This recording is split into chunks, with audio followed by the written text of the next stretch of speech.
could not even read English, and Latin was worse than Double Dutch. All learning was a mystery to them. Edwards, 1974. Earlier divinities and populations. Some elements of folklore have great antiquity, and these contributions from all historical periods. It is already established that no particular source can explain the origin of belief in fairies. It is known there was a regular antagonism between the role of the church and the fairy belief. The pre-Christian origin of fairy lore is shown by the great antiquity and distribution of fairy tales, Sayce, 1934. There are many archaic concepts associated with the lore of fairies, which include shape-changing and extracorporeal spirits. A parallel instance can be seen with witches and fairies.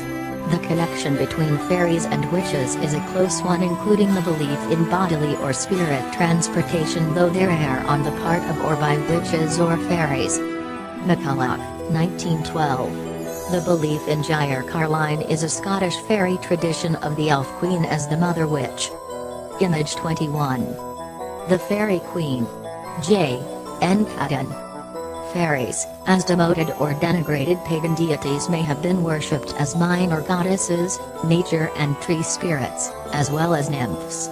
For example, water fairies may be remnant water spirits who, like the Scandinavian elves and English pixies, are the trace of the ancient cosmology which divided the universe into various orders of being: gods, men and elves, dwarfs, giants and monsters. Briggs, 1957. After the development of Christianity, such beings survived, in a reduced state, in the folklore beliefs and fairy tales, condemned as evil beings by the church.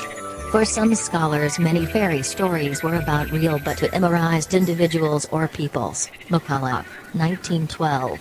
The Victorians explained ancient gods and goddesses as metaphors for natural events accepted as literal happenings. Many references to fairies describe them as personifications of nature and abstract godlike notions. Therefore there was, in ancient Europe, an animistic religious belief coupled with memories of subjugated earth and mound dwellers.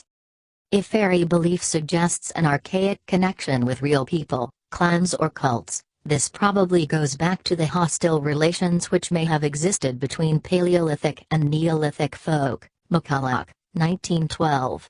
The widespread and one-time belief in the little people has its origin in the pre-animistic and primordial communistic ideas, and are the true historical basis of belief in fairies.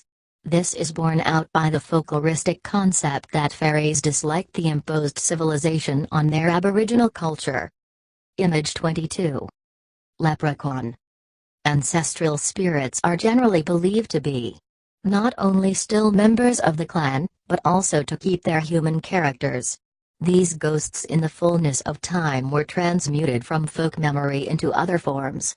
Fairies may have originated as the ancestral spirits or ghosts of prehistoric clans transformed in popular fancy into actual supernatural people dwelling underground.